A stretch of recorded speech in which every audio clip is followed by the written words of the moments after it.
안녕하세요 청취자 여러분. 격조 높은 팟캐스트 오피니언 리더와 시민이 함께 듣는 팟캐스트 오다방입니다. 오다방 반갑습니다. 언제나처럼 이 시대의 지식인 서혜성 작가님을 옆에 모셨습니다. 안녕하세요. 예, 안녕하세요. 별일 없으셨죠? 예, 뭐 격조 높은 방송인데 네. 진행자만 바뀌면 격조 높아질 것 같다. 뭐 이런 얘기를 네. 밖에서 가끔 듣고 있는 오늘은 그 실명으로 알려주세요. 그런 사람이 어떤 인간들인지. 격조가 아니라 음성이 높으시죠. 음성 그렇게 음성으로서 격조, 예. 성조가 높은, 네. 성조가 높으신. 그런데 네. 오늘은 하여튼 격조 높은 분이 오셨습니다. 아 그럼요. 네. 온 몸이 특별한 게 돼 있는 왜요? 국방 전문가. 아니요, 전문가가 아니라 예, 오다방 창립 이래 네. 최초로 저희가 장관님을 모셨어요. 김종대 국방부 장관님. 네, 일단 아이고, 안녕하세요. 예. 장관님 소개부터 좀 해야 되겠네요. 아니 예비 장관. 그러니까 예비 내각의 국방부 장관. 섀도우 캐비넷. 셰비도 예. 어째서 그런 말이 붙으셨습니까? 아니 저기 이게 뭐 외국에서 많이 하는 거잖아요. 네, 셰도 네. 캐비넷 예비 내각 뭐 이런 건데 정의당이 하는 거죠. 네. 예, 제가 국방부 장관이 됐고 동물복지부 장관도 있어요. 그래요? 누구십니까? 그분은? 저기 지금 송치용 수의사라고 예, 지금 평택에 우리 정의당 후보세요. 네. 그래서 아주 보건복지부를 동물복지부로 바꾸시겠다. 아니지. 그건 따로 있는데 동물복지를 따로 하겠다. 동물복지부를 따로. 인권 전문가 아니에요? 저요? 예. 아니 저는 그렇게 생각하는데 다른 데서도 그렇게 생각하는지는 동물권에 대해서 한 말씀 하시면. 관심이 없죠. 저는 인권만 관심이 있지. 개, 뭐 돼지, 소, 양, 말. 더불어 함께 살면 좋겠다. 아니 더불어 하니까 다른 당 얘기하냐. 근데 우리가 이게 방송이 네. 이 방송의 선거 뭐 특집 방송이잖아요. 그럼요. 몇 번째 하고 있는데 주로 왜 한나라당, 새누리당 한 번도 안 나오고 네. 민주당도 조금 나오고 주로 왜 정의당 후보들, 녹색당 후보들 이런 아니, 분들 정의당 처음 나오셨고요. 네. 더불어민주당이 제일 많이 나왔죠. 그랬나요? 김한정, 녹색당도 두 번 나오지 않았나요? 녹색당 2번 하셨죠. 노동당 한 번 하셨죠. 노동당이요. 약간 편파적이라는 느낌은 들지만 네. 다른 데가 편파적이니까 이 편파성으로 균형을 맞춰야 됩니다. 그러니까 이 방송 많이 들어주십사고 이 말씀드리는 겁니다. 그리고 진짜 전문가분이시니까 오늘 재밌게 한번 국방이란 무엇인가? 방송 전문가기도 하십니다. 예, 그렇죠. 그런데 그 좋으네요. 국방부 장관. 오랜만에 국방부 장관이 마음에 드는 사람이 될 가능성이 있다. 예, 뭐 선거만 잘 되면 뭐 저는 또 시키면 사양하는 사람 아니니까 저는 시키는 대로 다 해요. 그리고 정의당의 비례대표 후보시죠. 맞습니다. 2번. 그러니까 또 여성이 앞에 가니까 여성은 무조건 1번. 네, 그러니까 실제 남성으로 1번. 남성 1번이고 아니 뭐 투표를 하셨죠. 정의당은 당원 투표를. 예, 당원들이 이제 전부 직접 투표로 선출합니다. 그래서 한 17,000명 정도 참여해 주셨어요. 전체 한 3만여 명 당원 중에 당권자가 한 22,000명 돼요. 네. 와, 엄청난 사람이 여기는 진성당원이 그러니까요. 거의 다예요. 네. 예, 그 중에 이제 한 76% 정도 투표를 하시니까 17,000여 명. 그런 정도 투표하셨죠. 근데 17,000여 분이 투표를 하셔가지고 김종대 선생님을 남자로 저선 가장 높은 표를 줬다 그 말이지 않습니까? 예, 남녀를 불문하고 1인 1표입니다. 예. 그래서 그냥 그 순위를 여성 남성만 나눌 뿐이지 1인 1표로 그냥 뽑아요. 그런데 이제 제가 뭐 외람되게도 전체 1등 했죠. 그러니까 어떻게 해서 전체에서 가장 표를 많이 받은 비결 뭐 돈으로 뭐 하거나 그런 건 아니잖아요. 우선 그런 부작용은 아주 철저히 선거 관리를 통해 가지고 차단했고요. 또 진성당원이 아니면 다속간했습니다.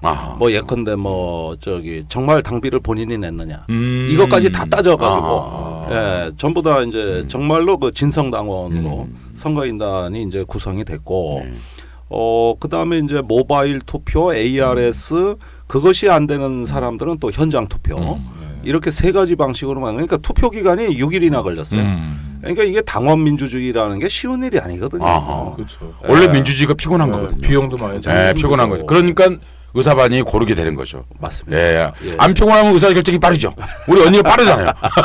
그러다가 요즘 난리 났죠. 제 싫어. 그러다가 문제가 좀 일어났죠. 예, 요즘 아주 뭐 보기 딱할 정도로. 그러니까 제가 질문 답을 안 하셨습니다. 그건 이제 투표 방식을 말씀하신 거고, 그럼 복잡한 방식을 거쳐서 당신이 어떻게 해서 1등이 되셨나요? 사실은 한 3번 망설였어요. 정말 출마해야 되느냐. 출마해야 되느냐. 우선 저 같은 경우 작년 9월에 전문가 그 영입 케이스잖아요. 네. 나름대로 열심히는 했습니다만은 여기 진보 정당 20년 이상 하신 분들이 즐비하고 또 각 부문 계층의 대표들이세요. 네. 뭐 노동 대표, 여성 대표, 언론 쪽, 청년 쪽, 장애인 쪽 이렇게 돼 있는데 이런 그 부문 간의 경쟁이라는 게 이게 맞느냐. 그리고 저 같은 경우 그렇다고 군인들 데리고 올 수 없잖아요. 네. 국방 전문가가 그러면은 뭐 노동 전문가 노동조합 데리고 오고 여성은 여성 단체 데리고 그럼 나는 군인들 데리고 가야 되잖아요. 근데 그것도 아직 불가능하고 그래서 첫째 승산이 있냐. 두 번째는 이제 진보 정당의 이 군사 전문가라는 걸 당원들이 흔쾌히 받아들이실까. 세 번째는 조직이 없다. 그래서 몇 번 망설였습니다. 그랬는데 이제 그 대표께서는 제가 심상정 대표는 제가 나오는 줄 알고 열심히 하라고 했는데 그 앞에 나가가지고 저 좀 생각 중입니다. 이랬다가 귀싸대기 날라오겠더라고. 당에서 다 필요하다고 영입했는데 꼬랑지 내려버리면 이것도 심각하겠더라고요. 꼬랑지 전문 용어로 꼬리입니다. 그래서 다른 분들은 알아듣습니다. 사대문 아내들 자기 사대문 안 출신이라고 늘 이제 저같이 변방 사람들을 깔보는 시골만 하면 가끔 못 알아듣긴 합니다. 반인권적인 작태입니다. 인권과 별로 관계 없는 분입니다. 뭐 하여간 그건 연구 대상이에요. 네네, 그러세요. 그래서 그 고심 끝에 다른 분들은 예비 선거 운동 기간도 있었는데 저는 그것도 포기했거든요. 그래서 본선이 한 5일간 진행이 됐어요. 뭐 합동 토론회를 한다든지 공보를 날린다든지 카드 뉴스를 제작한다든지 그래서 딱 5일이었는데 조마조마했습니다. 그래서 망신만 안 당했으면 이런 느낌이었는데 뜻밖의 바람이 불었나 봐요. 그래서 근데 우리나라에서 군사 바람이 부는 건 주로 독재자 이런 분들이 주로 하는데 진보 진영에서 군사 바람이 불었군요. 그래서 과분한 사랑이 쏟아지기 시작했어요. 그래가지고 근데 이유가 뭐라고 생각해요? 제가 그걸 첫 번째 질문입니다. 왜 정의당의 진성 당원들은 군사 전문가, 평화 전문가인 김종대에게 가장 많은 표를 줬겠는가? 내가 김종대 스스로가 분석해 보기에 굉장히 전략적인 판단이었습니다. 그러니까 이 진보 정당의 역사라는 거는 주로 내부 경선을 통해 분열돼 왔거든요. 통진당이 왜 깨졌습니까? 비례 그 경선 부정 시비였어요. 그러니까 그럴 때마다 어떤 조직과 계파가 움직여가지고 어떤 패권적인 흐름을 보이면은 판이 다 망가졌다고 당이 깨졌어요. 그런데 이제 정의당이 신생정당 3년 차 됩니다. 그리고 피난민 정당이에요. 떨어져 나와서 꾸린 정당 아닙니까? 이러다 보니까 온갖 어려움 다 겪었고 이제 또 당이 깨지면 안 된다. 그러니까 조직과 계파를 추월하지 않은 운동이 일어났어요. 그 안에서. 그래서 뭐 예컨대 모 지역 같은 경우는 우리 지역에서 한 분이 나갔는데 그리로 몰아주고 이런 거 하지 말자. 이런 얘기도 나왔고 또 뭐 또 유시민 그 작가로 대표되는 뭐 소위 참여계. 거기서는 이제 우리는 계파 투표 없다. 다 개개인이 판단해서 하자. 그래서 계파적 투표는 안 되고 각자 알아서 또 모임별로 알아서 결정하자. 이렇게 해가지고 자중하는 모습을 보여. 그러다 보니까 결국은 어떤 특정한 그 정파를 대변하는 사람보다는 두루두루 조금 대중성이 있으면서 당의 통합에 도움이 되는 사람. 그러니까 제가 모아온 표는 세보니까 14표밖에 안 되더라고. 우리 아버지, 어머니, 이모, 삼촌, 이렇게 동생. 고작 14표 모은. 저 14표 맞어요. 그러다 보니까 역설적으로 그것이 도움이 된 것 같아요. 하나의 어떤 그 특정 계파 논리에 구속되지 않는 아주 자유로운 영혼이죠. 그리고 정의당 당원들이 계파 문제만 정파나 계파 지역만 생각한 게 아니라 그런 것 같아요. 우리 후보들 중에 진짜 국회에 내보내서 정의당을 확장시킬 사람. 뭐 다음에도 선거해야 되고 대선도 있고 그러니까 표를 더 벌어줄 것 같은 사람. 뭐 이렇게 고른 거 아닐까요? 뭐 이렇겠죠. 사실은 그 우리 김정대 선생 같은 경우는 뭐 다른 야당들 거대 야당들도 얼마든지 와서 뭘 해보자. 그렇죠. 사실 그럴 수 있는데 정의당으로 선택을 했을 때 신문에 확 날지 않습니까? 네. 야, 전문가 중에 전문가 김종대가 정의당을 선택한다. 그 사실은 당원들이 그게 고맙지 않았을까요? 사실 그 생각이 좀 들어요. 왜냐하면 이분은 그거 안 해도 뭐 디펜스 20일 이렇게 하면서 뭐 디펜스를 이름은 디펜스인데 사실은 오펜스야. 작가다운 표현이에요. 그래서 뭐 그래서 그런 거 하니까 이분은 혼자도 잘 살 수 있는데. 그렇죠. 이 양반이 해주네. 아마 저는 제가 보기엔 당원들이 고마워서 또 하나는 그 전문가 역량을 잘 발휘할 수 있도록 우리가 좀 해줘보자 이번에 국회 한번 보내보자. 국회 한번 보내보자 그런 마음이 있지 않았을까 사실 그 생각이 드네요. 저도 그렇게 생각합니다. 그만큼 이제 선거 이후에 쏟아지는 그 어떤 기대랄까 무게 같은 게 상당히 저로서는 무겁습니다. 사실 26% 득표면은 그 사실 뭐 조직이나 또 지역 이런 거 다 빼고 나면은 공중에 뜬 표는 거의 다 쓸어온 거거든요. 그러니까 이제 당에서는 뭐 진공 청소기라고도 하고 그것도 공포의 진공 청소기라고도 하고 그다음에 이제 선거 끝나고 심 대표께서 전국위원회에서 이제 비례 후보들 인사를 하는데 그 제가 좀 일찍 갔어요. 그랬더니 한번 표를 그렇게 많이 먹어서 말이야. 다른 후보들 나타나면 표정 관리 좀 하세요. 그래가지고 웃지도 못하고 그냥 아무나 보면 미안해가지고 제가 그래서 죄송합니다, 감사합니다 이러다 보니까 요즘은 전부 때만 봐도 인사가 나와. 그래가지고 또 자세를 낮춰야죠. 근데 이제 지금 보니까 3분의 1쯤 정치가가 되셨네. 아직 멀었어. 아직 멀었어. 정치하셨죠. 사실은 정치하셨다는 게 다른 의미가 아니라 그 감각이나 또는 뭐 대인관계나 이런 면에서는 뭐 탁월하신 분이죠. 그럼 아이고 또 쑥스러워지네. 정책에다가 무엇보다 이제 사실 이제 제가 오늘 우리가 모신 진짜 이유 중에 하나가 지금 거의 그러니까 거의 국회의원이 되신 거죠? 현재 지지율로 보면은 안정권입니다. 지금은 그래도 한번 말씀해 주십시오. 그러니까 어떻게 해야 국회의원이 되세요? 조건이 있잖아요. 시민들이 이거 듣고 김종대가 필요하면 정말 더 밀어달라고 한번 얘기 한번 해보시죠.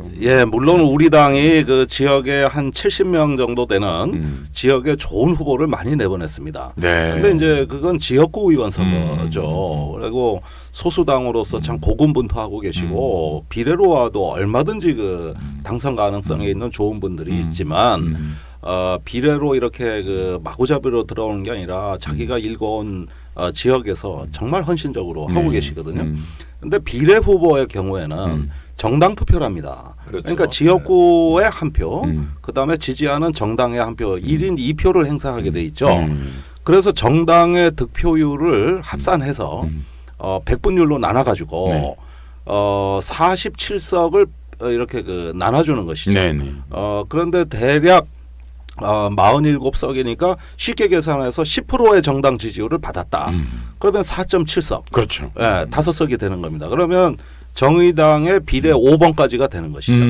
그런데 실제로는 조금 더 의원이 진출할 겁니다. 왜냐하면 3% 이내 정당은 빼고 나머지 3% 이상의 정당만 100분율로 나누는 거거든요. 그렇게 되면은 10%가 4.7석이라 그러지만 사실은 5석이 될 수도 있는 충분히 확보된다고 우리는 보는 것이고. 그런데 정의당의 어떤 특징이 있어요. 아주 독특한 특징인데 과거 민노당 시절부터 보면은 항상 여론조사보다 정당 득표가 그 본선에서 더 높았습니다. 과거에 민노당은 거의 2배 나왔거든요. 그래서 17.5% 처음처럼 도수하고 똑같아요.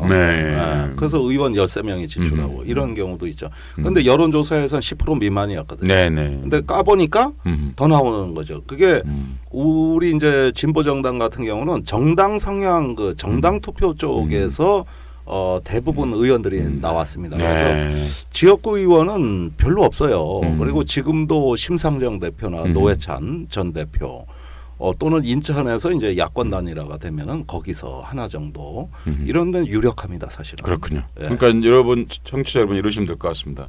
지금부터 우리가 한 50분 정도 네. 이제 김종대가 누구인가 한번 헤쳐보는 건데 네. 들어보시고 아 김종대 정말 쓸만하다. 평화에서 군축에서 정말 필요한 사람이다.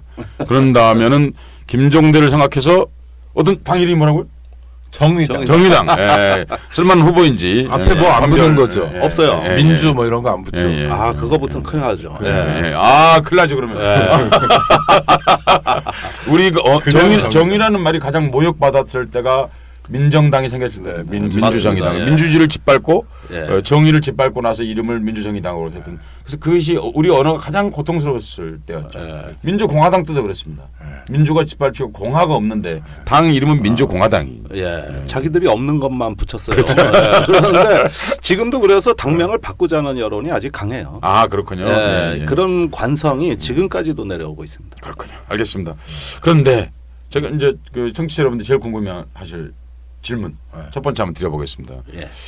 사실 우리가 이제 그 시민운동 내지는 진보운동 뭐 내지는 뭐 이런 그 운동 중에 중요한 게 군축운동이잖아요, 사실은. 아, 그렇죠. 평화 군축운동. 네, 평화 예. 군축. 근데 제가 이제 외국에 어떻게 저렇게 나가 보면 외국에 가면 그런 사람이 많더라고요. 많죠. 예, 네. 많고 또 그런데 그 사람들이 활발. 흔히 말해서 NGO에 많이 들어 있어요. 그렇죠. 예. 예. 근데 왜 이상하게 저런 이게 좀 불만스러운 게 한겨레 경향신문이 김종대하고 사적으로 친해서 그런지 아니면 우리나라에 전문가가 없어서 그런지 그런 얘기만 나올 때마다 디펜스 21 김종대밖에 안 나와 거의. 왜 그러는 거죠? 왜? 정옥식 씨도 좀 있는데 예. 실제로 평화 군축 문제에서 전문가나 활발한 활동을 하는 사람이 없죠. 그러니까 왜 그런 겁니까? 그게 우리 진보의 참 불가사의한 어떤 네. 맹점, 블라인드 스팟이다. 아하. 제가 그게 참 저기 옛날부터 네. 굉장히 그 강하게 갖고 있는 문제 의식인데. 혹시 남을 들어오지 못하도록 배타적인 행동을 하시거나 그런 건 그런 거 아니 제가 어딨어요? 배타적으로 한다고 뭐 직장적이 저기, 없으니까. 예. 예컨대 있죠. 지금 북한 학교 가면은 네. 다 교수들 진보입니다. 아하. 대부분이 예, 회의도 예. 잘 돼요. 예, 예. 통일 전문가, 예, 북한 예. 전문가, 진보에서 엄청나게 많이 만들어놨는데 저는 회의할 사람은 없어요. 아하. 무슨 군사 무슨 포럼 뭐 또 이런 거 진보적 관점에서 만들었다. 네네. 이게 잘 안 됩니다. 아하. 그도 그럴 것이 굉장히 그 이데올로기가 강한 영역입니다. 아하. 여기는 중도만 돼도 빨갱이에요. 아하. 예. 그러니까 진보적 군사 전문가라는 타이틀은 한국 사회에서는 거의 불가능한 용어거든요. 사람들이 상식적으로 받아들이기 어려운 거예요. 네. 그다음에 시민운동이나 개혁운동 진영에서도 이 군사라는 어떤 영역에 대해서 어떤 그 알 수 없는 배타심 내지는 거부감, 네.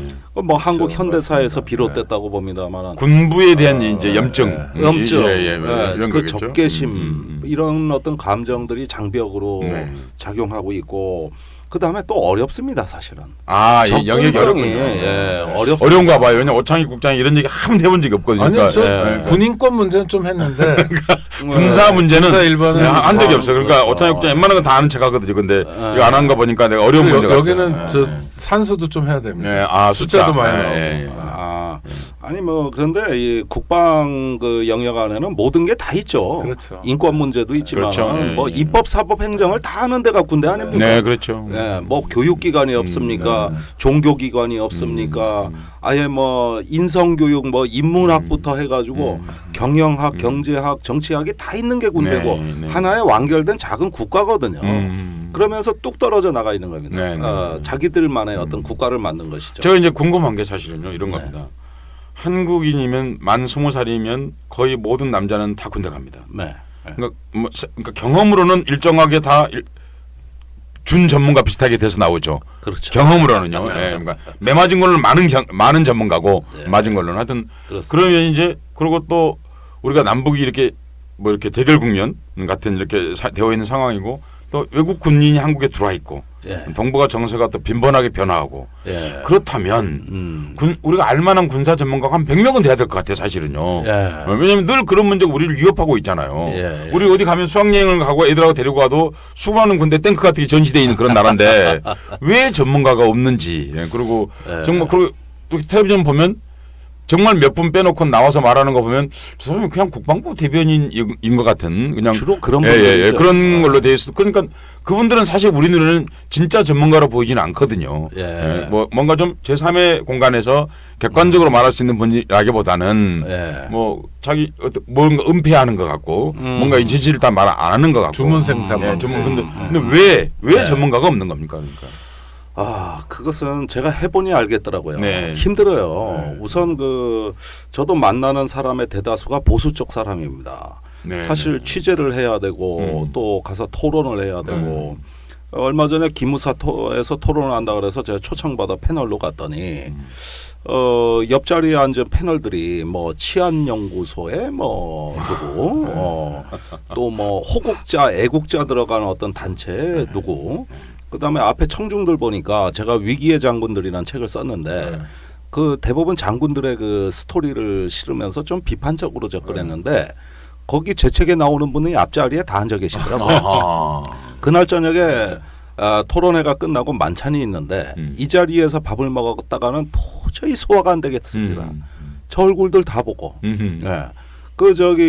종북 세력 때려잡겠다고는 하는 얘기로만 그냥 일장연설. 그러다 세월호 유족 그 빨갱이라는 걸로 또 저절로 분위기 가고. 그러니까 이런 게 이제 하나의 어떤 토양이 되다 보니까 어떤 다른 관점을 가진 사람들이 들어올 수가 없고 또 무언가 말하기가 어려운 겁니다. 그런데 저 같은 경우는 워낙 뭐 국회라든가 청와대라든가 심지어 국방부까지 들어가서 일을 하면서 나름대로 경력을 쌓아서 저 혼자는 무시를 안 당하는데 남들한테 이걸 권할 수 있느냐가 제가 자신이 없어요. 이런 과정으로 군사 전문가가 되려면 어차피 그걸 어떤 객관적이고 또 진보적인 관점에서 이걸 뭘 하나 영역에서 전문가가 된다는 게 거의 불가능하지 않는가. 그렇게 말씀하시면 정말 절망스러운데. 이런 느낌들이 듭니다. 다만 희망적인 것은 요즘 이제 제대하는 대위, 소령, 중령들까지도 신진 세대는 좀 다른 것 같아요. 이 짝은 선배들하고 굉장히 다르고 나름 비판적이고 또 객관적인 말이 통합니다. 그래서 저도 이번에 정의당 들어가니까 예비역 장교들이 와서 지지 선언을 했어요. 주로 뭐 소령, 중령 계급들이 가장 많습니다. 그래 청년 예비역 장교들의 이제 정의당 지지 선언. 이런 것도 이끌어내고 이제 좀 새로워지는데 이렇게 되기까지 너무나 많은 시간이 흘렀고 뭐 저는 김정은 선생님이 가끔 이제 글 쓰고 텔레비전 토론 나오고 하면서 느끼는 게 그런 생각이 많이 들었어요. 왜냐하면 과거에는 우리는 그러면 국방부 장관이 다 책임지는 걸로 생각했잖아요. 아니면 육군참모총장. 센 분들이 이분들만 책임을 지는 거죠. 그런데 김정은 선생님이 이제 얘기를 듣고 그러면서 시민적 관점에서 군사가 얼마나 중요한가 하는 것들을 이제 저만 그런 게 아니라 다른 사람도 그렇게 생각했을 거라고 생각하고요. 그러니까 국방의 독점이었죠 사실은요. 그리고 안보의 독점, 그리고 애국의 독점, 관점을 이동시킨 사람이다 사실. 이동시키고 있다. 김동대가 굉장히 과한 표현인데. 그런데 그런 영역에서 의미가 큰 사람이다 사실은. 왜냐하면 그러면 사실은 그 세금으로 다 운영하는 건데. 그렇죠. 세금 감시 차원에서도 정말 필요한 일이다 사실은. 그런 생각이 많이 했죠 제가. 그래서 제가 얘기하는 게 뭐냐면 이번 총선 공간에서도 이거를 굉장히 지금 심혈을 기울여 준비한 게 안보 민주화 담론이에요. 지금 여야 할 거 없이 경제 민주화 얘기합니다. 그리고 경제가 민주화된다는 게 민주주의 이후에 어떤 민주화 이후에 민주주의를 구현하는 핵심이라고 합니다. 그런데 제 얘기는 경제 민주화와 더불어 안보 민주화가 안 되면 말짱도루묵이다. 왜 그러냐? 우리가 내일 소풍을 가는데 가서 뭘 먹을까, 뭘 입을까, 뭐 하고 놀까 이 생각을 할 수가 있는 것이죠. 그런데 비 오면 끝장입니다.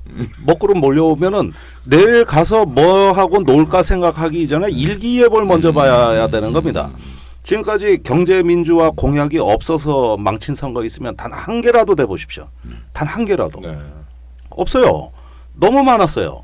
그런데 왜 졌습니까? 안보 쪽에서 문제가 있었습니다. 강정마을, NLL 또 뭐 무슨 그거 말고 판문점에서 총격이 어떻고 뭐가 어떻고 이러면서 야당이 그냥 취약성을 드러내면서 여지없이 말려든 건 대부분 안보 문제인데 안보 자체가 말씀하신 대로 누군가에 의해 독점되어 있는 순간 이 피해는 영원히 모든 선거에서 계속 반복돼서 똑같은 피해를 입는 겁니다. 그러니까 일단은 경제 민주화를 하기 위해서는 당장에 끼어 있는 먹구름, 네. 이 안보 문제에 있어 가지고 야당이 강해야 되는 겁니다. 네. 그래야 그 다음에 경제 민주화도 꽃을 필 수 있고 결실을 맺을 수 있는 건데, 아니 소풍 가기 전에 비 와가지고 몽땅 젖어버려서 그냥 몰골이 처참해지는, 이게 벌써 몇 번째입니까? 근데 야당도 보면 지금 뭐 국회의원들 뭐 또 이번에 공천 못 받으려다 살아나신 분도 있고 그런 분들 예비역 장성으로 어깨가 무겁게 별도 많이 달았던 분들이잖아요. 그래서 야당도 안보의 빈 공백을 메우려고 노력은 했는데, 저는 그게 장군이다 뭐 영관급이다 해서 해결되는 문제는 아니고 국방에 대해서 비전을 가질 수 있는 사람이 영입됐는가가 핵심인데, 맞아요. 그런 면에서 정의당은 전혀 다른 차원의 새로운 선택을 한 것 같아요.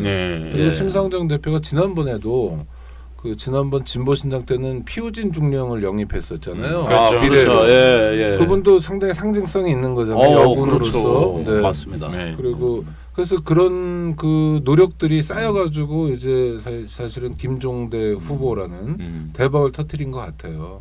그러니까 제가 김종대 선생님한테 제가 초보적인 질문.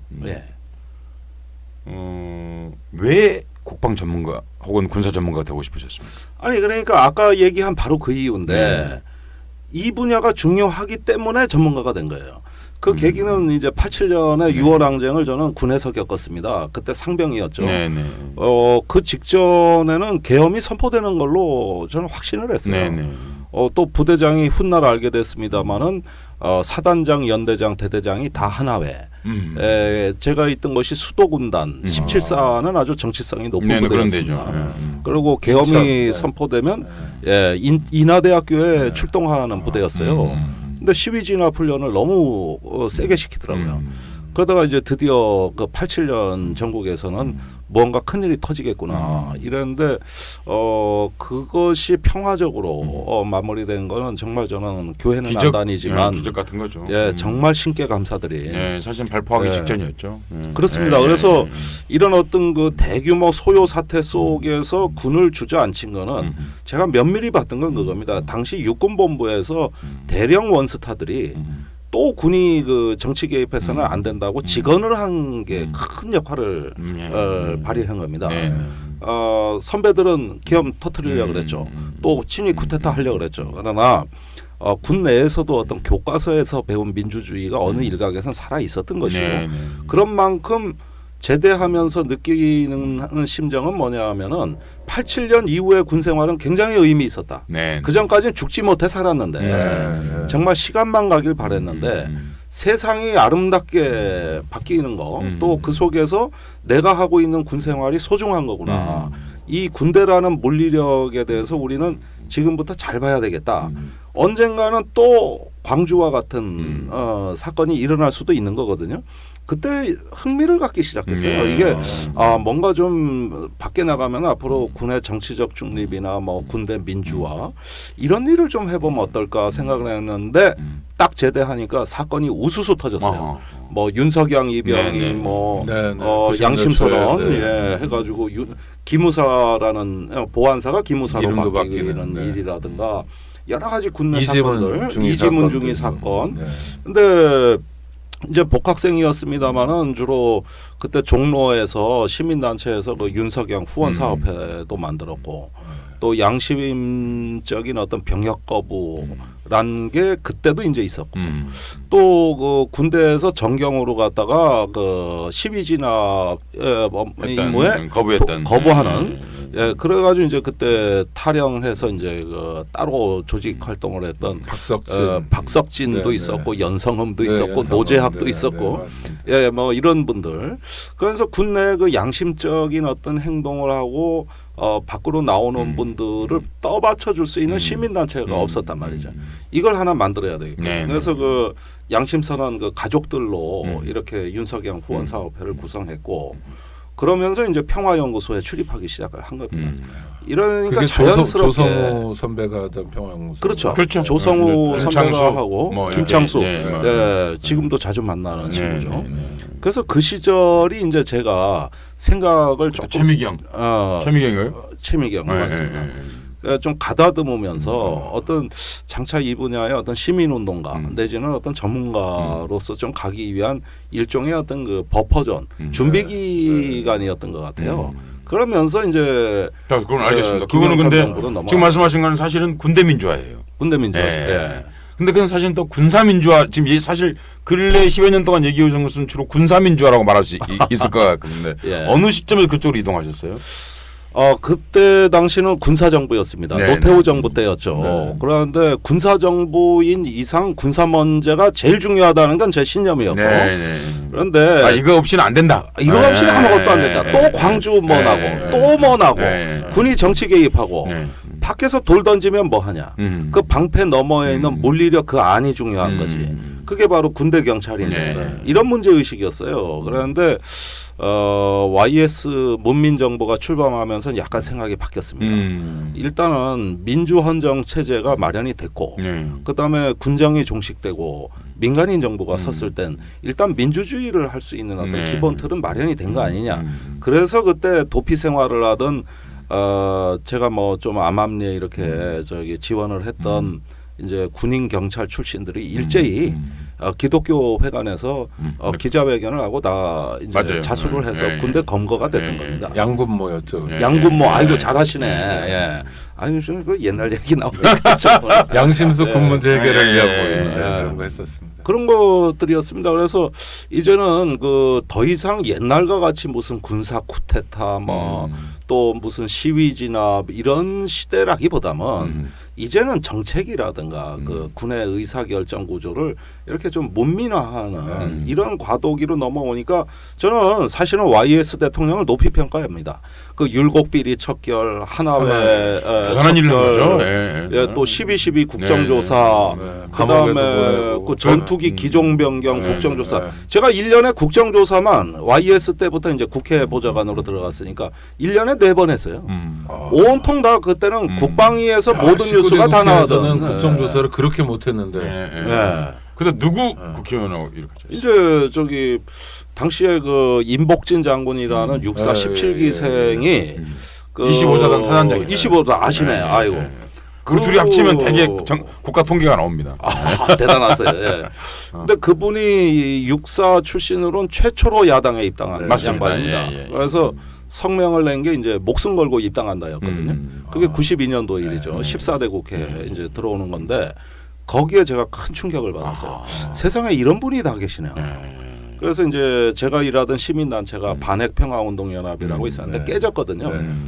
그래서 당장 그러니까 성장기가 다 그런 일만 하신 분이에요. 그러니까 오창이가 굉장히 친하대잖아. 김창수 오창이 친하는 사람도 하필이면 김창수 그러니까 조성우 이런 물론 돈은 없고 술집에 오래 앉아 있고 말 많고 이런 사람도 좋지는 않은 사람이죠.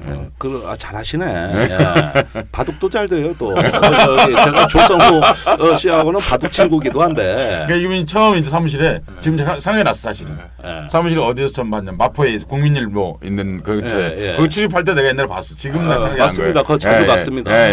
그때 가면 거기 2층에 아주 이렇게 창고 같은 그런 데서 거기서 평화연구소가 있으면서 범민족 대회를 치렀고 그렇죠. 그런데 종로로 이제 나중에 저희하고 합친 겁니다. 그렇죠. 그래서 거기 한 건물에 그 윤석영 후원 사업회 평화연구소 반핵평화운동연합 세 단체가 우리가 이런 얘기 하는 건 재밌는데 청취자 여러분이 굉장히 싫어할 것 같아. 이게 사실은 좀 어려워요. 이 사람들 80년대 자기들 왕년에 얘기하고 있구나 지금 그렇게 얼른 넘어가겠습니다. 그렇게 하셔서 이제 그렇게 하셔서 이제 군사 이 문제는 정말 해결해야 된다. 저는 그 전문가가 필요하다. 임복진 의원하고 같이 일하시겠다. 그렇게 된 겁니다. 임복진 장군께서 이제 뭐 국회의원이 되셨는데 저 솔직하게 여쭤보겠습니다. 그 뒤로도 장군을 많이 만나시잖아요. 아니 그런데 그 장군의 제가 이제 무슨 얘기 야당이 총선만 되면 여당은 물론이고 여당 원래 그렇게 해왔으니까 그럼 원래 군대가 지낼 거니까 그런데 저는 군인들을 가끔 영입하는데 그분들이 저는 대정부 질문 이런 데서 전문가 같이 질문하고 제가 못 봤거든요. 근데 14대 국회에서는 대단했습니다. 그 이후에 당시에 대단했는데 그 이후부터 군의 그 장성들 영입하는 기준이 좀 바뀌었다고 봅니다. 아하. 무조건 사성 장군이어야 돼 이제는. 아. 옛날에는 지금 원스타, 투스타, 쓰리스타 이래가지고 일할 사람을 뽑았다고. 올려는 사람이 많으니까. 그다음에 김대중 대통령 그때 야당 총재 하실 때는 네네. 일할 사람인 걸 보고 뽑은 거예요. 네. 그래가지고 군에서 서름 받고 우수한 자원이지만 군대의 잘못된 구조로 인해서 피해를 입은 줄을 잘못 섰거나 고양이 나쁘거나 고양이 뭐 나쁘거나 고양이 아니면 양심적이거나 아, 네. 아니 그 사람들이 볼 때 하나회가 볼 때. 그러니까 딱 그렇게 그 장성들을 영입해 가지고 국회에 풀어놓으니까 아하. 물 만난 고깃대처럼 일했습니다. 아하. 그런데 그 뒤에 언젠가부터는 이게 일하는 자리라기보다는 무언가를 누리는 자리. 그러니까 군에서 대표로 하나 누구를 보내면 뽑아서 보상해주는. 군을 예우해주는. 그러다 보니까 참모총장 군사령관을 지내야 또는 장관을 지내야 맞아요. 이 국회의원이 되는 건데 우리나라에서 사성 달면은 나이가 이제 환갑이거든요. 그렇죠. 그러면 옛날에 군 장성들 영입했을 때 50대 초반이었다고. 네네. 그런데 이제 60 다 돼 들어오셔가지고 그다음에 부하들한테 싫은 소리 못 하잖아요. 후배들 그렇죠. 군에 있는데. 그러니까 이게 일하는 게 달라질 수밖에 없는 거예요. 그리고 대접도 많이 받았고요 군에서 가장 큰 혜택을 받은 사람들이기 때문에 몸에서 이미 그렇죠. 이거 비판적인 있는 얘기하기 거네. 머쓱하죠 사실. 머쓱하죠. 그리고 뭐 아직도 군인들 갖고 자기가 아직도 참모총장인 줄 알고. 그렇죠. 그렇게 하니까 그게 뭐 일이라는 게 뭐 저도 그래가지고 임복진 의원이 이제 낙선한 다음에 세 번째로 저기 해군 참모총장을 모셨어요. 네네.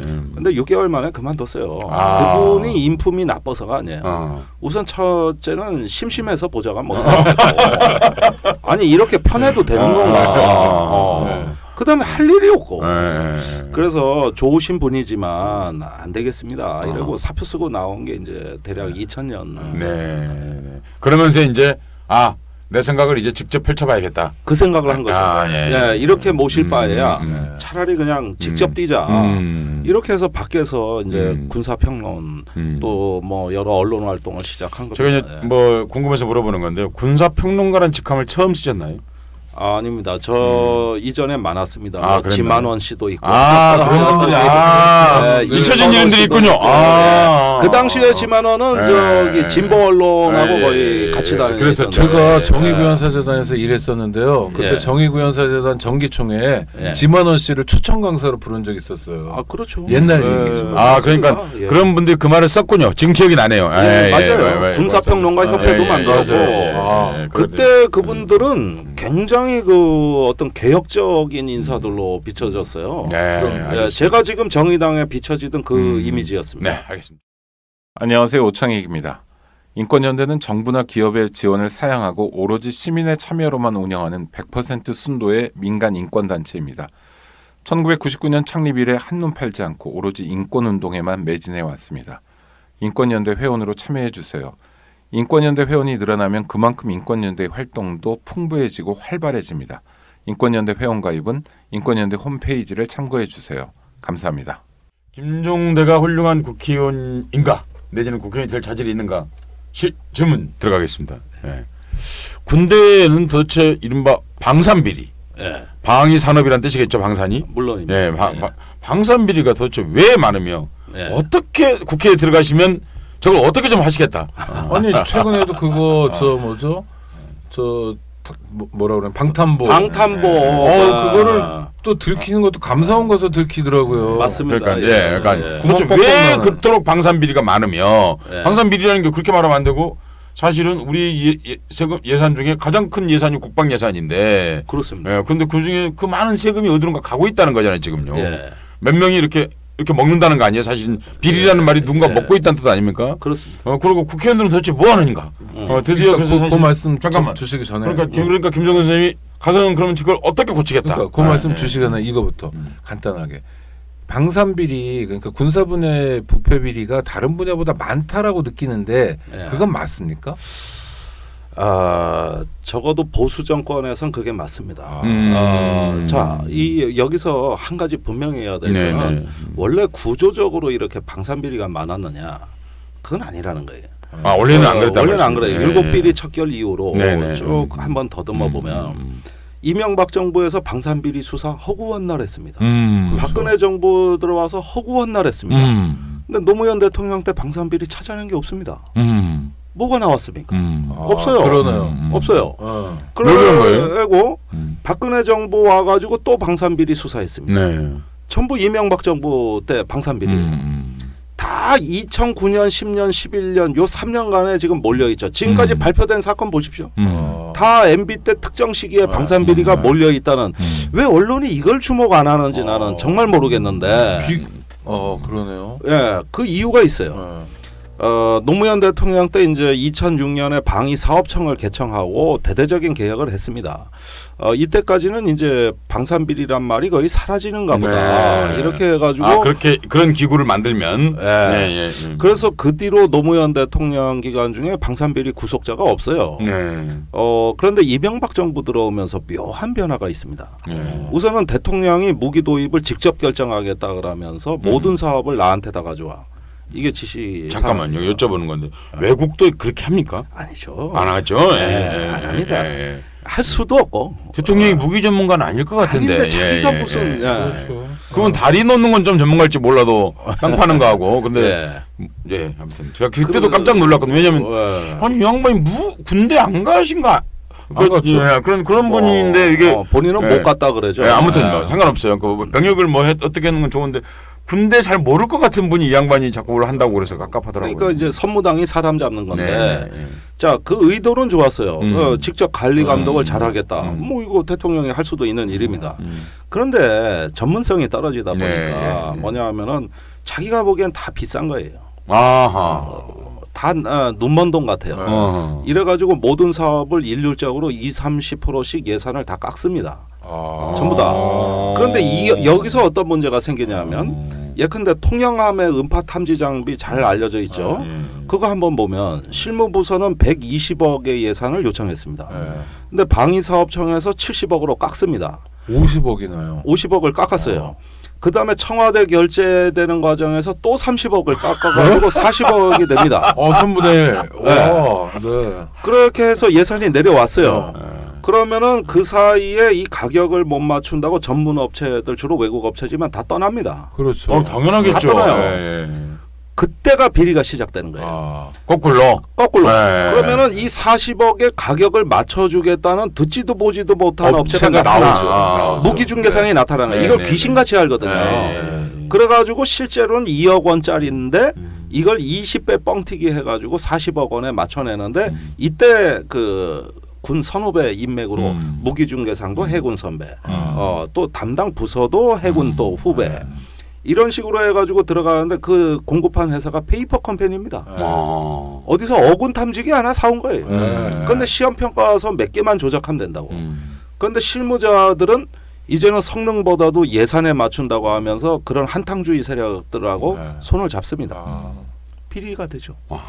그러니까 모든 지금 방산비리가 다 이런 식의 사연이에요. 전부 다 정상적인 관리가 사연을 들여다보면 다 이렇다는 거죠. 고로 방산비리는 이거는 제가 보기에는 이건 보수 정권의 어떤 그 정권의 특성이 잘 드러나는 국가 운영 능력이 없는 거예요. 그 정권의 무능에서 이것이 시작된 것이고 그런데 지금 뭐 방산비리에서 다 도둑놈 항상 그랬어 이렇게 얘기하지만 우리가 조금 더 전문적인 시각으로 봤을 때는 이것이 저질러질 때는 그만한 상황 논리가 있었다는 거예요. 그런데 이건 검찰이 수사 안 해. 이런 건 안 하고 하급자만 때려잡으니까 지금 어떻게 되느냐. 재판 가서 다 무죄 나오고 있어요. 그러더라고요. 전부 무죄예요. 지금 반 이상이. 기소 단계에서 또 반 이상은 구속영장 기각되고. 그러면은 보십시오. 방산비리 2천억이 잡아냈습니다. 이건 뭐냐. 사보니까 못 쓰는 무기예요. 분명히 어디선가 잘못된 겁니다. 그런데 하급자들만 두들겨 패고 잡아쳐 넣었어요. 그런데 지금 재판 가서 무죄가 나오면 고로 아무 책임도 아니란 얘기가 되는 겁니다. 이게 지금 황당한 겁니다. 이게. 그러면 그 전 단계 그 계약 단계만 수사를 하고 실무자들 때려잡을 게 아니라 그 앞에 정책 결정 단계가 있거든요. 어떤 놈이 멀쩡한 사업에 손을 댄 거라고. 청와대하고 연결돼 가지고 그걸 잡아서 수사했어야죠.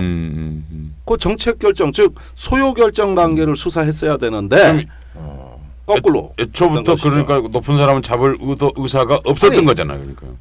청와대가 모든 의사 결정을 다 했는데 아예 MB 때 청와대는 저 방위사업청 불러다가 이거 사 저거 사 이랬는데 아예 그래서 저기 그 못 써먹는다는 그 해상 작전 헬기 영국제도 네, 그 사게 된 게 그 청와대 가서 뒤집힌 거고 폐기된 걸 사온 거잖아요. 사실상. 아니 사실 저거 못 써요. 제가 알기로 그런 거라든지. 또 뭐 저기 국내에서 연구 개발 잘 하고 있던 공군 전자전 훈련 장비 있어요.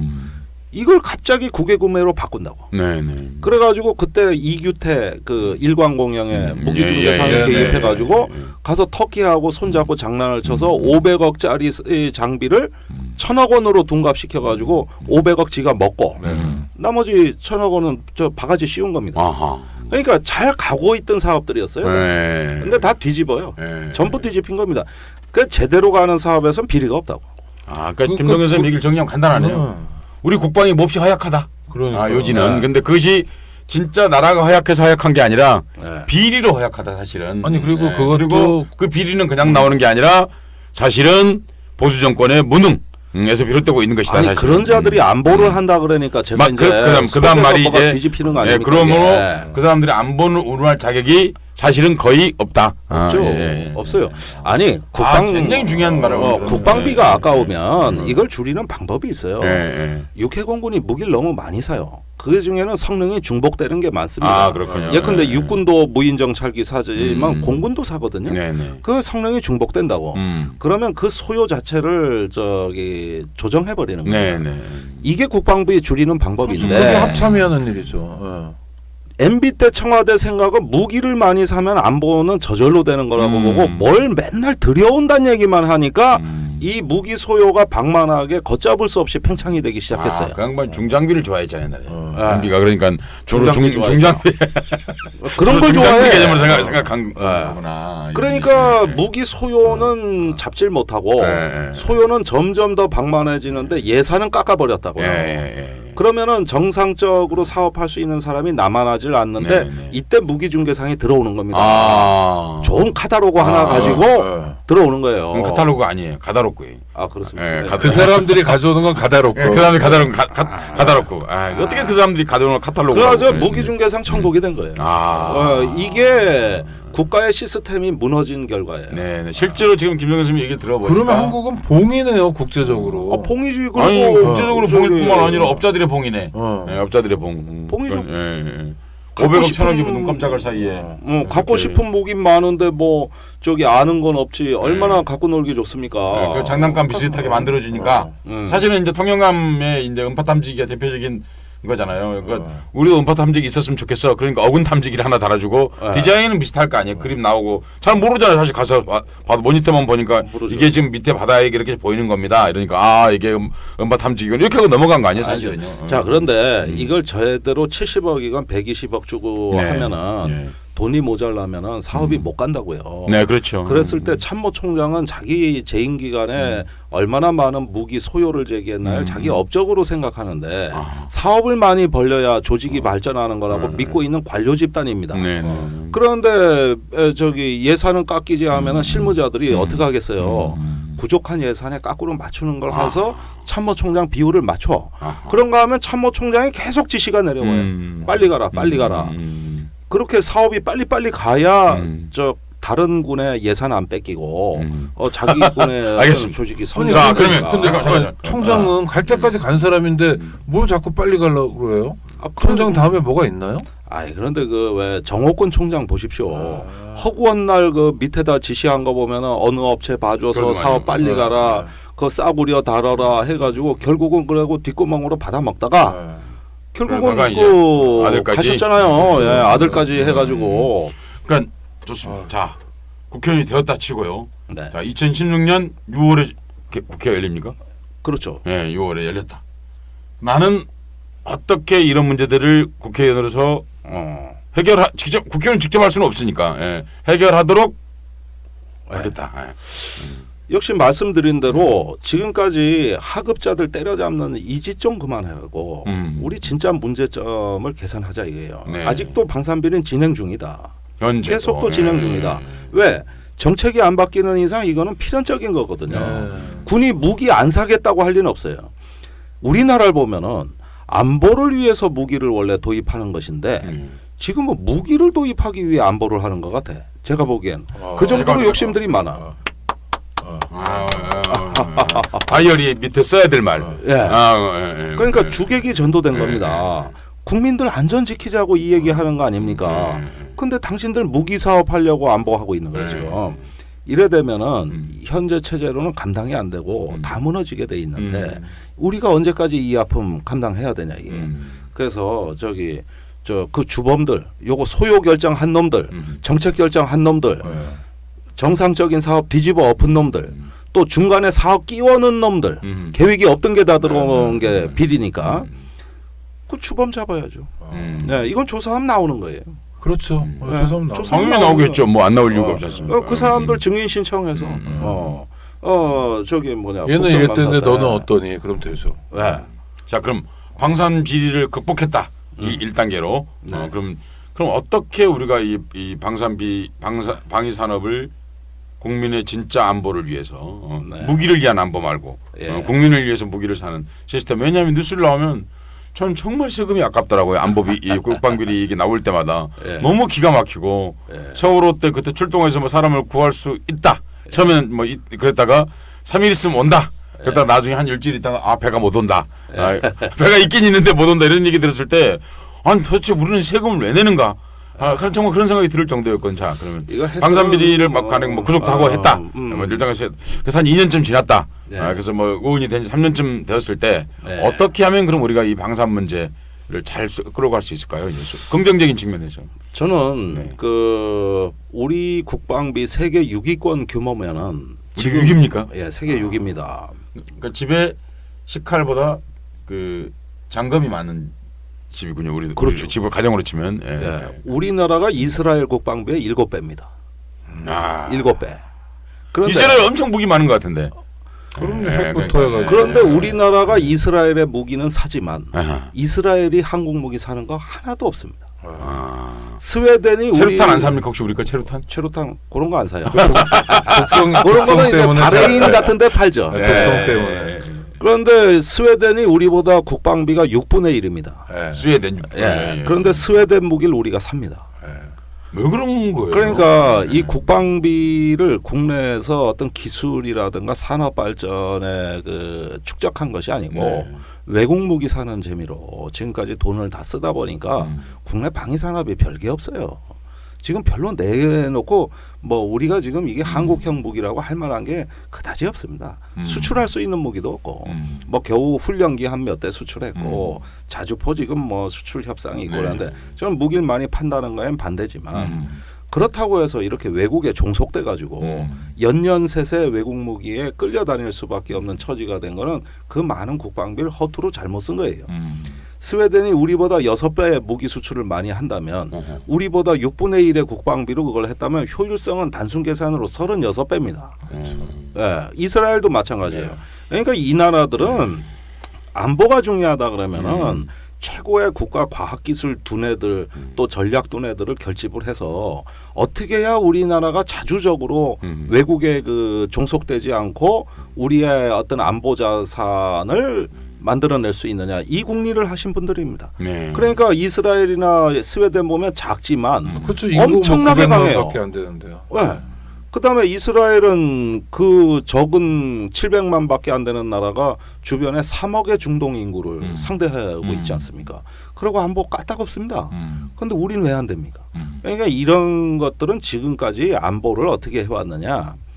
사실은 어떤 미국이나 강대공 무기의 어떤 재고 처리장 같이 이러면서 계속 어떤 돈을 해외로 이전하는 것이 마치 어떤 좋은 무기를 그렇게 사오는 것이 안보인 양 착각했기 때문이죠.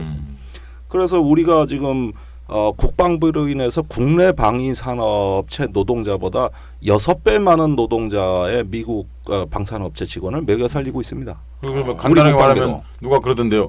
미국의 거의 일개주를 먹여 살리고 있다. 작은 먹여 살리고 록히드 보잉 같은 유수의 군사 기업의 최대 고객입니다. 이제 한국이 무기 도입 1위 국가예요. 고객은 아니고 봉인 거죠. 뭐 봉이죠. 호갱이죠. 호갱님. 그러니까 이거부터 근본적으로 바꿔야 돼. 이렇게 되다 보면 나중에 돈은 점점 많이 들어가는데 안보는 이상하게 우리가 쓸 수 있는 어떤 그 안보 역량은 없는 거예요. 사실은 김 교수님 이것도 궁금한 게요. 뭐 현재 대통령 뭐 정치자 여러분들 청각을 위해서 이름 말 않겠습니다. 뭐 그 양반도 뭐 얘기하던데 미국이 우리에게 뭐 무기를 이렇게 팔면 무슨 기술을 준다고 그래요. 안 주고 그 협상을 어떻게 하면 그러는 거야? 아니 세상에 그러니까 돈 주고 돈 줬는데 왜 기술을 안 줘? 아니 당연 경운기를 사도 매뉴얼을 주는 거고 당연한 거 아니에요? 왜 그러는 거예요, 도대체? 그러니까 그건 우리가 우습게 보였기 때문에. 그게 이런 겁니다. 무기 사는 거 뭐 우리가 돈이 엄청나니까 입이 딱딱 벌어지잖아요. 그렇죠. 그 F-35 스텔스기 같은 경우는 한 대에 1,200억 원인데 이런 거 보고 국민들이 어마어마하구나 그러는데 그건 아무것도 아니에요. 그걸 사면 그 뒤에 운영 유지비가 5배 더 들어요. 30년간. 그러면 한 대에 1,200억 원이 실제로는 운영비로 1조 원을 쓴다 이겁니다. 그러면 외국의 방산기업이 앉아서 돈 버는 게 뭐냐. 처음에는 물건 대주느라고 자기들도 열심히 원래는 비행기 공짜로 받아야겠네 그럼. 그 운영 유지비에서 뽑아가는 거예요. 매년 받아가요. 나중에 배보다 배꼽이 더 커지는데 우리 프린터 싸게 샀다고 좋아하지만 똑같죠. 쓰다 보면 토너 값이 이게 얼마야 이게. 사실은 고개 노림수거든. 그렇죠. 그러니까 지금은 무기 도입비보다 이제 이런 비용으로 지출되는 게 더 많아지는. 그러니까 앉아서 매년 뜯기는. 이런 식으로 가는 겁니다. 그리고 한번 뭐 불란서의 미스트랄 같은 우리가 지대공 미사일 사왔지 않습니까? 그래서 한 700발을 야전에 배치했습니다. 그 다음부터 성능 개량비로 그 무기 중개상이 매년 뜯어가는 돈이 지금 20년째 뜯어가고 있는데. 우리 무기 중개상 합시다. 돈 많이 벌 것 같아요. 아니 그러니까. 저는 너무 정직하게 생겨서 그럼 잘하겠구나. 네. 야 20년간 뜯어가는군요. 그러니까 뜯어가는데 이미 그 무기 가격을 상회합니다. 왜냐?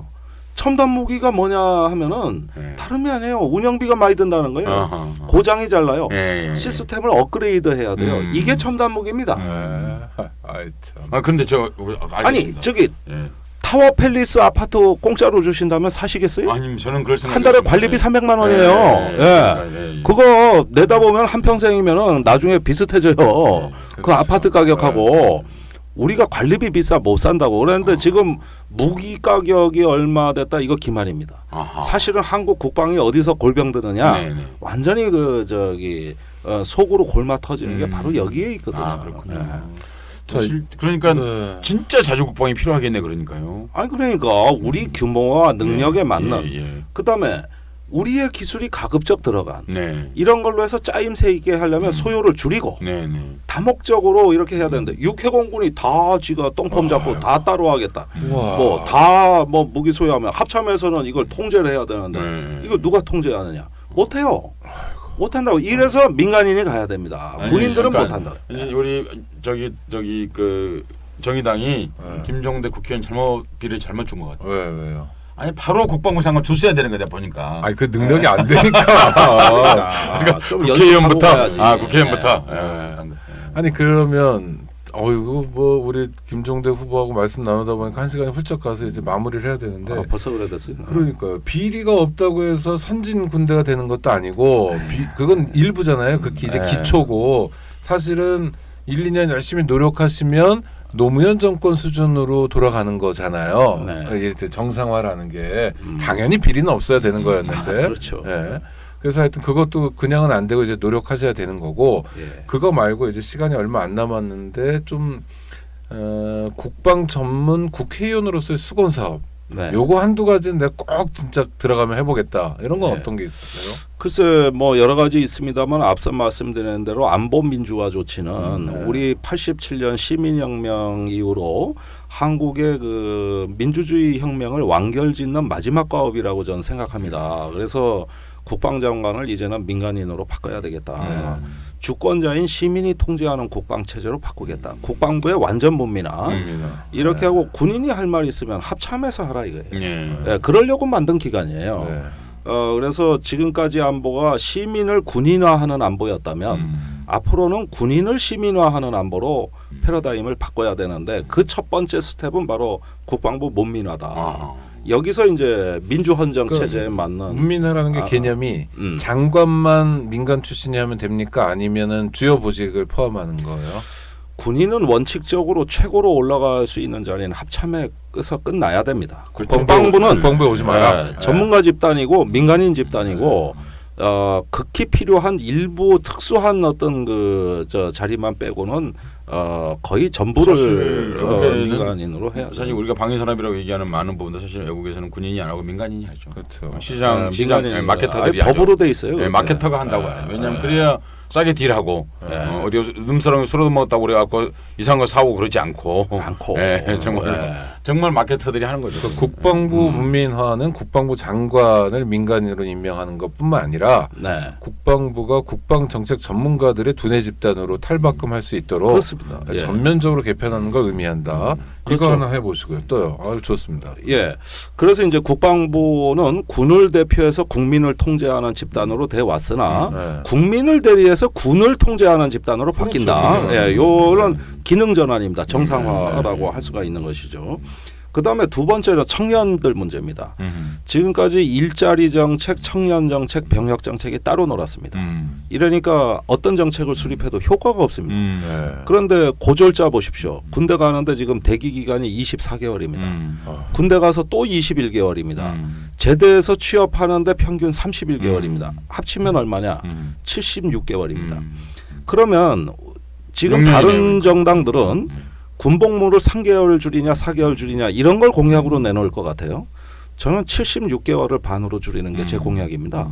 지금 청년들 관심은 이어지지가 않아요. 학업, 일자리, 병역이 다 따로 분절돼 있어요. 대학 다니다 휴학해도 군대를 바로 못 가죠. 요새. 못 가요. 그다음에 대학생 경우에도 군복무는 21개월이지만 총 손실 기간은 36개월입니다. 그렇죠. 그렇다면 이제 청년들한테 한두 달 줄여주는 걸로 선심 쓰지 마라.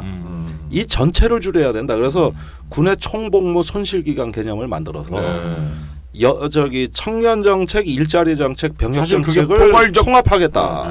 청년의 생애 주기에 맞춰서 복무 관리를 해주겠다. 이건 조금만 신경 쓰면 돼요. 가능합니다. 다 돼 있고 이게 두 번째라서 청년들이 신바람 나게 자기가 원하는 시기에 원하는 군대에 입대할 수 있는 관리 방식을 만들어내겠다는 건데 그럼 뭐 항공기 예약 시스템을 저희가 준용해가지고 해보니까 그렇게 되면은 76개월의 그 총 손실 기간을 30개월로 줄일 수 있습니다. 가능하다. 예, 이런 게 이제 또 한 가지가 있다면은 그런 어떤 그 바탕 위에서 3년 후에 닥칠 인구 절벽 시대 50만 군대 유지 불가능합니다. 이건 박근혜 정부가 지금 거짓말하고 있어요. 지금 군대 그린 캠프 자살 예방자 수용소에 1년에 3,000명씩 입소하고 있고 군대가 거대한 보육원으로 전락하고 있습니다. 그렇죠. 지금 90%를 군대 뽑아가니까 군대 부적응자까지 지금 다 군대 보내고 있거든요. 군대 안 가야 될 사람들이 많이 가죠. 많이 가고 있습니다. 그런데 지금 그러니까 90%를 가는데 적정 소집률은 징병자에서 76%를 넘어가면 위험합니다. 제 계산으로는 4분의 3. 근데 지금 90% 가고 있단 말이에요. 그러니까 가서 어떻게 군대도 힘들고 그렇죠. 애들도 힘들고 이래가지고 엄청난 그 낭비에다가 그리고 사고도 나고 이 자살 예방 수용소는 21세기 문명 사회에 있을 수 없는 우리 군의 최대 치욕이자 저는 부끄러운 점이라고 봐요. 당장 없애야 됩니다. 제대시켜야지 왜 붙들어 놓습니까? 그러면 76% 징집률을 유지할 때 50만 군을 유지할 수 있느냐? 2020년대 중반에 완전 불가능하죠. 그럼 군대 무너져요. 이거를 일단 40만으로 10만을 더 줄여야 됩니다. 지금 62만이거든요. 그러니까 20만은 줄여야 된다고. 안 그러면 어떻게 되느냐? 군대 망해요. 망하죠. 자기들 문제예요. 제 문제가 아니라. 그러니까 사실 고창 교수님 한국 전쟁 때 한국군이 몇 만이었을 것 같으세요? 얼마 안 됐죠. 20만이었는데 전쟁 끝날 무렵에 30만 된 거거든요. 그렇습니다. 막 징집시켜가지고. 그러니까 한국 전쟁 그런데 그 당시 어른들한테 물어보면 군인 맨날 봤다고 그러거든요. 그때 6개 사단밖에 안 됐어요. 30만이었는데도 이제 그랬다는 거죠. 그러니까 저기는 근데 송영선이라고 왜 그 한나라당인가요? 뭐 아주머니 이상한 과격하게 말씀하시는 좀 그런 분이었는데 그분이 사실 제가 TV 토론 나서 한 얘기 들었어요. 한국권 30만이면 됩니다. 예. 우리가 말했으면 큰일 날 뻔했는데 그 양반이 나와서 모처럼 맞는 얘기했네 그 양반. 그러니까요. 40만 얘기 하시니까 제 얘기는 그 맞다고 정말 생각이 들어요. 병역 감축을 어떻게 하실 거예요? 복무 기간을 줄이는 겁니까? 세 아니면? 가지입니다. 네. 그 저기 한국형 모병제입니다. 저기 직업군인화해서 복무 기간을 길게 해야 됩니다. 네, 그렇죠. 예, 그렇게 해서 유지. 그래 전문성이 유지되는 거죠. 한국형 모병제라는 뜻은 징집제의 틀은 그대로 유지하겠다는 거예요. 그런데 6개월 복무를 하고 여기서 이제 그 전문 병사를 뽑습니다. 그다음에 본인이 원한다면 직업 부사관 지원의 길을 터줍니다. 이렇게 해가지고 좋은 일자리로 약 10만 명 정도를 선발하고 징집병은 6개월 이내로 해서 후방 근무를 시킨 뒤에 제대시켜가지고 대략 제가 보기엔 전방에 한 20만 정도. 그다음에 나머지 20만은 이제 전문 분야. 이렇게 해서 40만으로 병력을 재구성하는 인력 구조 개편이 있어야 되는데 인력 구조가 재편되려면 부대 구조가 재편돼요. 유사 부대가 다 통폐합이 그렇죠, 돼요. 그렇죠. 그럼 제일 이거 저항할 사람은 장군들인데. 아니 그러니까 뭐 장군들은 저기 이것도 꼭 해보고 싶은데 하고 싶은 일이 많아요. 네. 근데 우리나라 장군들은 특권이 너무 많아요. 외국의 장군들 버스 타고 다닙니다. 네. 지하철 타고 다닙니다. 왜 여기만 국장? 저 장군 외국의 장군들하고 이렇게 차 타본 적 여러 번 있었는데 그냥 장군이 있던데. 있어요. 예, 워싱턴에 가다 보면. 차관 복급 때도 지하철 타요. 그러니까 이제 워싱턴에 무슨 이렇게 구경 가다 보면 별이 있죠. 타고 있어. 그래서 사람이 나는 처음에 저기 이미테이션 이렇게 별 모자를 쓴 줄 알았어. 그랬더니 보니까 진짜 별이야. 패션이 그다음에 제가 징병제 국가도 다 가봤는데 네. 세상에 장교 식당이 있다는 게 우리나라밖에 없어요. 외국에서는 사단장하고 병사가 같은 식당에서 먹습니다. 그것이 전투 잘하는 첫 번째 비결은 같은 밥상에서 밥을 먹는 같은 거죠. 밥상에서 네. 북한도 그래요. 그런데 왜 한국에만 오면은 희한한 게 간부 식당이 따로 있고 장군 식당이 따로 있고 심지어는 저 국군 수도병원이 있잖아요. 네. 거기 가면은 그 저기 간부 환자도 있고 병사 환자도 있을 거 아닙니까? 어떨 땐 한방에도 있거든요. 네. 근데 나오는 식사가 달라. 나오는 식사가 돌아버리겠다. 돌아버리. 교도소도 그러잖아요. 교도소는 안 그렇습니다. 그렇습니다. 바뀌었나요? 원래 안 그랬어요. 원래 안 그랬나요? 사식을 먹습니다. 네. 그래서 돈 있으면. 근데 꼭 먹는 거 같고 이런 거. 군대 진짜. 리더십의 첫 번째는 같은 밥상에서 같은 메뉴로 밥을 먹는. 아니 저는 네. 우리 김 후보님이 그러니까 한국형 모병제라는 게 참 마음에 드는데 왜냐하면 징병을 전부 없애버리면 가난한 집 애들만 가니까 그러니까 그 기조는 놔둔다. 그러나 놔둬야 된다. 국민통합, 국가통합을 위해서 그 대신 6개월로 대폭 줄이고 불안하지 않게 후방에서 있도록 하고 그 다음에 진짜 군인이 될 만한 능력을 가지고 의지를 가진 사람들이 전방에서 스마트하게 군 생활을 한다. 전문 사병. 아까 말씀하신 전문 사병. 굉장히 좋네요. 좋다고 생각합니다. 왜냐하면 좀 잘 되셨으면 좋겠어요. 약간 장기간 근무할 필요는 있어요. 왜 그러냐면 군대에 있어 보면 역시 상병쯤 이상 정도 되어야 군대가 사물이 보이잖아요. 이제 상황도 보이고요. 그렇죠. 그런 역량이 있는 사람들이 일정하게 장기간 근무할 수 있으려면 현재 사병 월급제라든지 이렇게 돼서는 안 되는 거죠, 사실은요. 안 되죠. 제대로 된 전문적 직업으로 인정을 받아야 되는 거죠. 인정받아야 돼요. 지금 말씀하신 게 이제 한국형 징집이라는 게 그 말로 들렸거든요. 한국형 모병제. 한국형 모병제. 그러니까 유사 모병제, 의사 모병제라고 할 수 있어요. 그렇죠. 한국형이란 말을 제가 굉장히 싫어하는데 과거에 상처가 있어가지고. 그렇지. 그런 거 많았죠.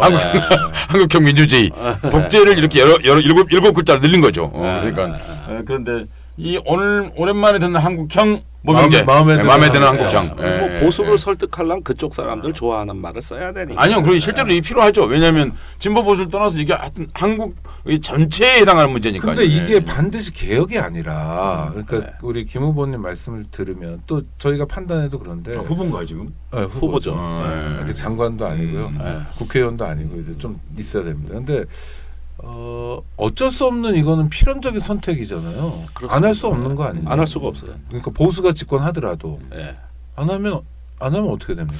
그러니까 안 하면 지금 큰일 났어요. 그러니까요. 지금 박근혜 대통령 5년 동안 국방개혁이란 말이 사라졌거든요. 아예 말조차 안 하는. 완전히 사라졌잖아요.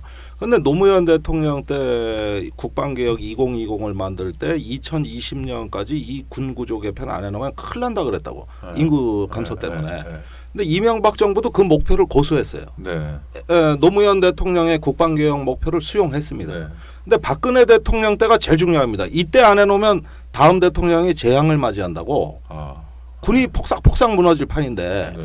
그런데 지금까지 뭐 전역 병사들 멸치 7마리 주고 또 저 뭡니까 전역 연기했다 그러면 가서 안아주고 네. 이러면서 그냥 꼼짝 못하게 저 뭐 애들을 이렇게 만들어 놓고 부대 구조 개편을 이미 가고 있던 것까지 멈춰버렸으니까 이렇게 되나 놓으면은 다음 대통령 임기 중반쯤 됐을 때 이분이 2020 혹시 계속하지 않으실까요? 아이, 설마 말이 씨가 된다고. 농담이라도 그런 말씀하지 마세요. 아니 난 했으면 좋겠어. 그러려고 그러시는 거 아닌가 차라리 싶었어요. 박 대통령이 그때까지 한다면 이렇게 엉망일 리가 없다고. 이거 먹고 튈라니까 지금 저렇게 엉망인 것이지. 자기가 2020년대까지 군을 책임진다 그러면 잠이 옵니까 이게 지금. 근데 그분은 그런 캐릭터 아닌 것 같아요. 이거 보고 받았을까요? 그래도 주무실 것 같아요. 보고 받았을까요? 아이 그런 거 보고 받지도 않고 설령 그러니까요. 보고 했다 손 치더라도 몰라. 그 말이에요. 못 알아듣고. 보고 받는데 지금 우리처럼 이 말 알아듣겠냐고 그러니까요. 그런데 뭐 재향군인에 나서고 성우에 나서고 해서 군에 한 명만 줄여도 안보가 무너지는 것처럼 떠들어대니까 그렇게 이미지가 돼버리니까 군을 위한 개혁도 못하는 상황이 되는. 아니 최소한의 애국심이나 최소한의 상식이 있는 군인들도 꽤 있지 않습니까? 장교들도 있고 장성들도 물론 기득권 구조에 있지만 그래도 이러다 나라 망하겠다 생각하는 사람들도 있을 거예요. 그 방산비리 폭로한 것도 그때 무슨 그렇죠. 내부 비리 대리인가 이런 사람이 있잖아요, 사실은. 김영수. 예. 그러니까 그런 것죠. 그런 분들이 있죠. 있긴 있는 많죠. 큰일을 하셔야 되겠습니다. 이게 청년의 문제, 국가 존망이 걸린 문제, 또 민주주의 문제. 사실은 뭐 양심에 따른 병역 거부나 이런 것도 중요한 쟁점인데 그런 전반적인 국방개혁 차원에서도 사실 이렇게 털어가고 뭐 이렇게 발목 잡는 것들은 이렇게 정리하고 이래야죠. 그러니까 김동수 선생님 얘기를 큰 틀의 정리하면 이거잖아요. 87년은 이제 민주화, 절차민주주의를 달성했다. 복지는 생활민주주의다. 그런데 골목민주주의고 이제 뭐 그렇게 말하셨다면 안보 민주주의를 통해서 민주화가 최종적으로 완성된다. 사실은. 왜냐하면 실은 전 어찌 보면 지금까지는 금역이었잖아요. 그것은요. 손댈 수 없는 것처럼 돼 있었는데 내가 김종대가 국회에 들어가서 마지막 민주화를 달성해 보겠다. 내주는 그 시작을 해보겠다. 이런 거죠. 저는 모처럼 마음이 설레네요. 이번 선거가 우리 서 작가님도 그런 말씀하셨는데 나 너 싫어. 가이씨 뭐 이런 것만 판치는 공천도 아닌 사천. 그것도 개인적으로 추천하는 것도 아니라 사적 보복만 하는 이런 어지러운 정말 어디 유치원 애들도 그렇게 선거 당연히 안 하는 그런 선거판에서 선거라는 게 그래도 조금이라도 앞으로 하나 가든지 아니면 정상화시키든지인데 그런 포부를 듣게 돼서 정말 반갑고요. 그래서 설렙니다. 그래서 우리 김종대 후보님 같은 분이 국회에서 정말 보란 듯이 활약하고 다른 야당 의원들도 이렇게 거느리면서 이것이 국회의원이다 이런 걸 보여주셨으면 좋겠고 와 이렇게 얘기하다 보니까 벌써 끝날 시간이 다 됐습니다. 우리 서 작가님 오늘 방송 어떠셨습니까? 마무리 말씀. 정의당의 국방개혁 단장. 이렇게 높은 분은 태어나서 처음 만나요. 그렇습니다. 개혁 단장 이런 분들. 김종대 선생님하고 얘기를 해봤는데요. 사실 우리가 진보 쪽 혹은 민주화 쪽, 시민 쪽 이런 사람들 크게 반성을 많이 한다고 생각합니다. 왜냐하면 사실은 이제 그 군사 문화에 대한 염증, 이런 것이 결국은 우리가 군사에 실제로 전문가를 많이 길러야 함에도 불구하고 왜냐하면 최종적으로 우리가 진보가 늘 얘기하는 게 무엇입니까? 사실 군축을 통한 평화 그리고 군축을 통한 복지 이런 것들 얘기해 왔음에도 불구하고 사실 전문가가 거의 종자를 찾아볼 수 없는 이런 상황에서 우리 김정은 선생님이 고군분투해왔는데 아쉽긴 하네요. 국회의원이 되신다면. 왜냐하면 신문에서 이제 못 볼 가능성이 글 쓰는 거를 그렇죠. 글 쓰는 거 못 볼 가능성이 조금 곤란하죠. 그러니까 신문사가 또 원하지도 않고 그렇게 되면요. 그러니까 그러기 아쉽긴 합니다만은 그런 전문가 그리고 큰 틀에서 봤을 때 한국 군대를 위해서 한국 국민을 위해서 지금 마지막에 말한 세 가지의 어젠다 그러니까 꼭 성공할 수 있는 시작점이 되었으면 좋겠다. 그래서 이런 말씀 드리고 싶네요. 청취자 여러분 안보 전문가 혹은 국방 전문가 혹은 군사 평론가 김종대가 국회에 가려고 하고 있습니다. 들어보셨으니까 어떻습니까? 괜찮으십니까? 우리 김종대 예비 내각 장관님, 국방부 장관님 또 정의당의 비례대표 김종대 후보님 이제 마무리를 해야 되는데요. 뭐 한 말씀. 네. 아이고 뭐 하여간 너무 큰 사랑을 입었고 또 그만큼 기대가 크신 만큼 네. 정말 김종대 국회의원은 한 개인이 아니라 공동의 권력이다. 네. 너무나 많은 분들이 뜻을 주셨단 말이죠. 네. 그런 만큼 공동의 권력으로 생각을 하고 전체 어떤 당과 또 어떤 시민사회에 대한 조직관을 명확하게 세워서 네. 이 안보 문제를 매개로 한 촉진자가 되겠다. 그래서 결국은 우리가 함께 만들어 나가는 바꿔야 될 세상. 지금 이렇게 애들이 가서 얻어맞고 성추행당하고 수용소에 가고 이런 것들은 바꿔야 될 세상이 분명합니다. 같이 바꿨으면 좋겠다. 열심히 하겠다. 네.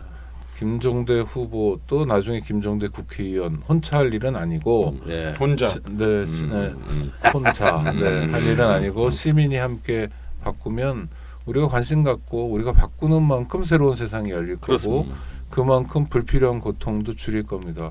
오늘 두 분 정말 감사합니다. 청취자 여러분 감사합니다. 다음 주에 뵙겠습니다. 고맙습니다. 감사합니다. 안녕하세요. 장발장은행의 대표를 맡고 있는 홍세화입니다. 200만 원, 300만 원 벌금을 내지 못해 감옥에 갇히는 분이 매년 4만 명이 넘습니다. 장발장은행은 이분들에게 무이자 무담보로 대출을 해주고 있습니다. 장발장은행을 후원해 주시기 바랍니다. 실로 모든 게 엉망으로 치닫는 듯한